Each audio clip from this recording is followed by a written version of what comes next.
क्या होता अगर कर्ण के सामने अर्जुन नहीं बल्कि हिरण्यकश्यप होता। तो क्या आप समझ पा रहे हो कि ये कितना महाभयंकर युद्ध होता। तो चलिए फिर हिरण्यकश्यप और कर्ण के बारे में जानते हैं। हिरण्यकश्यप की शक्तियों के बारे में, उसका जन्म कैसे हुआ और उसकी कहानियों के बारे में, और वो कैसे द्वारपाल बना और द्वारपाल से एक राक्षस कैसे बन गया, और हिरण्यकश्यप ही क्या राक्षस रावण है। तो आज के इस वीडियो में हम समझेंगे हिरण्यकश्यप और कर्ण के बारे में। कौन सबसे ज्यादा शक्तिशाली था, किसके पास ज्यादा अस्त्र शस्त्र था, और भगवान विष्णु ने स्वयं क्यों जन्म लिया हिरण्यकश्यप को मारने के लिए। तो चलिए फिर इसके बारे में जानते हैं। बट अगर वीडियो पसंद आए तो वीडियो को लाइक करें और चैनल को सब्सक्राइब तो अवश्य कर दे। तो चलिए फिर शुरुआत करते हैं कुछ इस प्रकार कि हिंदू पुराणों में कई महाशक्तिशाली योद्धाओं और दानवों की कहानियां तो हमने सुनी है, जिन्होंने अपनी असाधारण शक्ति और ईश्वर के से जुड़ी अपनी अनोखी भक्ति में अमरता प्राप्त किया हुआ है। कर्ण और हिरण्यकश्यप दोनों अपनी अपनी अलग कहानियों में परम योद्धा और असाधारण शक्तियों के धनी थे।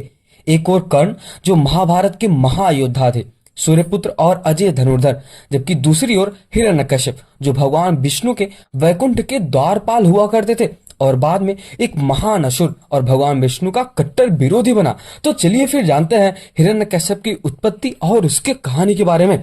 हिरण्यकश्यप का जन्म श्रीमद् भगवत पुराण के अनुसार विष्णु भगवान के द्वारपाल जय और विजय के रूप में हुआ था। एक समय सनकादिक ऋषि वैकुंठ धाम में भगवान विष्णु से मिलने आए, लेकिन जय और विजय ने उन्हें रोक दिया। इसके क्रोधित होकर ऋषियों ने उन्हें श्राप दिया कि वे 3 जन्मों तक धरती पर असुर बनकर जन्म लेंगे।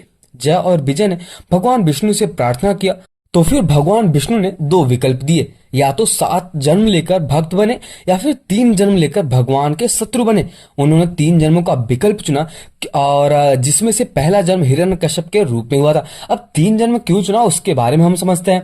क्योंकि जो जय और विजय थे वो भगवान विष्णु के इतने बड़े भक्त थे और उनको ऐसा लगता था और वो ऐसा बोलते थे कि मैं आपके बिना रह ही नहीं सकता। इसलिए उन्होंने सबसे पहले ये चुना कि मैं आपका शत्रु तो बन सकता हूँ, बट मैं 7 जन्म तक आपका वेट नहीं कर सकता। तो जय और विजय ने ऐसा बोला कि हमें चलेगा अगर आप हमें असुर समझकर मार देंगे और आपके ही हाथों अगर हमारी मृत्यु होगी, बट हमें 7 जन्मों तक आपका इंतजार नहीं करना पड़ा। इसलिए जय और विजय ने 3 जन्मों तक रावण मतलब राक्षस योनि में जन्म लिया। सबसे पहला हुआ था हिरण्यकश्यप का, दूसरा बात करते हैं तो रावण का और कुंभकर्ण का हुआ था, और तीसरा जन्म हुआ था वो कंस के रूप में हुआ था। तो चलिए फिर अभी हम जानते हैं कि हिरण्यकश्यप की शक्तियों और उसके भक्ति के बारे में।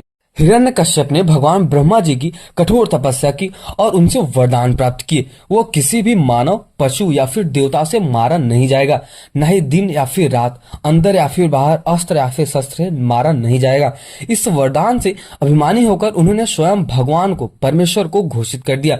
और तो और अपने राज्य में भगवान विष्णु की भक्ति पर प्रतिबंध भी लगा दिया था। लेकिन उनके पुत्र प्रहलाद विष्णु के परम भक्त निकले। जब हिरण्यकश्यप ने प्रहलाद जी को विष्णु भक्ति से रोकना चाहा, तो अंततः नरसिंह अवतार लेकर भगवान विष्णु ने उनकी मृत्यु का कारण बने और इसी प्रकार उसका अंत भी हुआ था। तो चलिए फिर अगर हम बात करें कर्ण और हिरण्यकश्यप की, तो यहाँ पे हमें ये भी समझना पड़ेगा कि कर्ण या फिर हिरण्यकश्यप कौन सबसे ज्यादा शक्तिशाली था, किसके पास कितनी शक्तियां थी और किसके पास कितनी अस्त्र शस्त्र थे। तो चलिए फिर शुरुआत करते हैं अभी, या फिर हम जानते हैं कर्ण के बारे में। कर्ण का जन्म महाभारत काल में हुआ था। वे महारानी कुंती और सूर्यदेव के पुत्र थे। जन्म से ही उन्हें एक कवच और कुंडल प्राप्त हुआ था जो उन्हें अजय बनाते थे। उन्होंने भगवान परशुराम से शास्त्र विद्या सीखी और अजय धनुर्धर बने। हालांकि कर्ण को अपनी जाति और जीवन में कई अपमान सहना पड़ा, जिसके कारण उन्होंने कौरवों का साथ देने का निर्णय लिया। भगवान कृष्ण ने उन्हें समझाने का प्रयास किया, लेकिन कर्ण ने सब अपना वचन निभाते हुए दुर्योधन का साथ नहीं छोड़ा। कर्ण के पास शक्ति के रूप में इंद्र से प्राप्त शक्ति, अस्त्र शस्त्र और अन्य दिव्यास्त्र थे, लेकिन कर्ण अपने वचन का पालन करने के लिए अर्जुन से परास्त हुए। फिर भी उनकी निष्ठा और त्याग उन्हें महाभारत के महानतम योद्धाओं में शामिल करती है। तो चलिए फिर अभी हम इनकी तुलना करते हैं हिरण्यकश्यप और कर्ण से।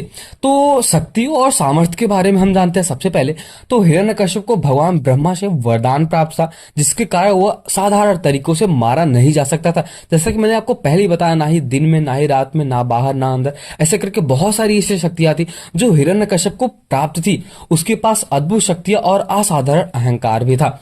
कर्ण को अपने कवच और कुंडल और ब्रह्मास्त्र का वरदान प्राप्त किया था, लेकिन वह भगवान ब्रह्मा द्वारा रक्षित नहीं थे। कर्ण ने स्वाभाविक योद्धा गुण और कठिन प्रतिज्ञा का पालन करने का अद्भुत क्षमता थी। तो अभी हम बात करेंगे भक्ति और आदर्श के बारे में। हिरण्यकश्यप भक्ति का विरोधी और ईश्वर का कट्टर विरोधी था। उसका उद्देश्य केवल स्वयं को परमेश्वर के रूप में स्थापित करना था। जैसा कि मैंने आपको पहले ही बताया कि हिरण्यकश्यप इतना ज्यादा अहंकारी हो गया था कि उसको यही लग रहा था कि मैं ही भगवान विष्णु हूँ, मैं ही परमेश्वर हूँ और मेरी ही पूजा करो।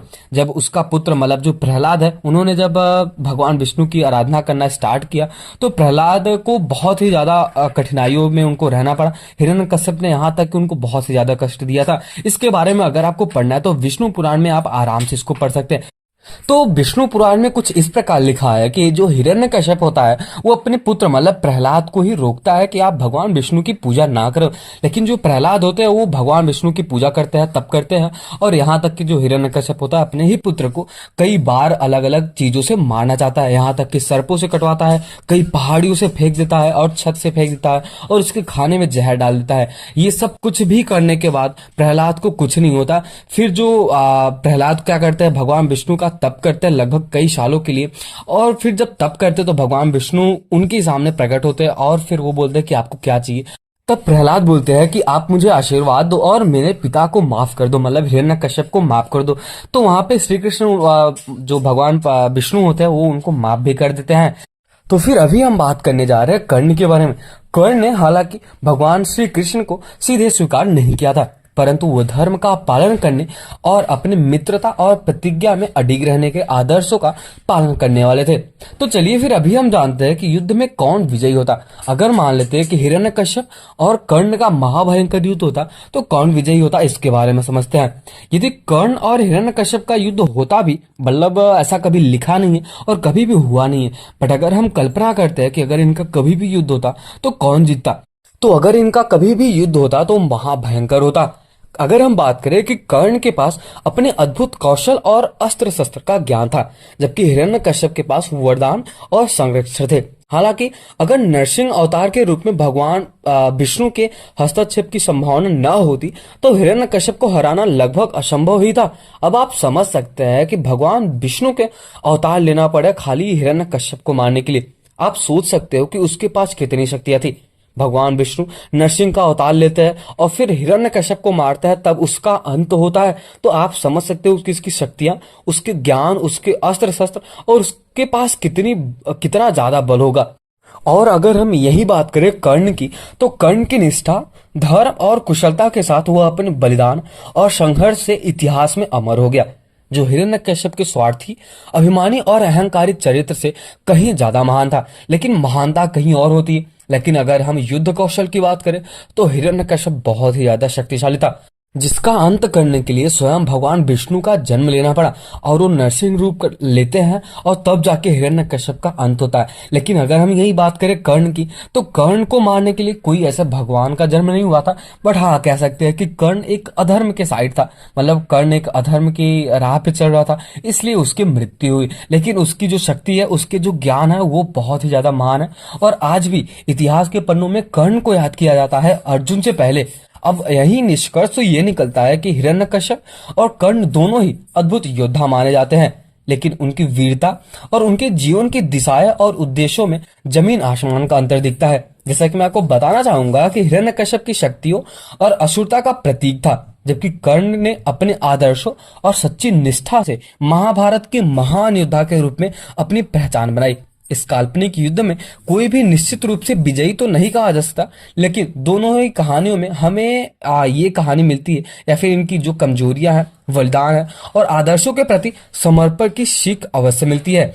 तो इनका कभी भी युद्ध नहीं होता, बट अगर युद्ध होता भी तो मुझे ऐसा लगता है कि हिरण्यकश्यप तो अवश्य जीत जाता, क्योंकि उसको उसका अंत करने के लिए स्वयं भगवान विष्णु का अवतार होता है और वो जब नरसिंह अवतार लेते हैं तो हिरण्यकश्यप का अंत होता है। लेकिन यही हम देखा जाए तो जो महान है, महान तो हम कर्ण को ही बोलेंगे, क्योंकि जो अर्जुन के पास सबसे बड़ा धनुर्धर आता है तो वो होता है कर्ण ही।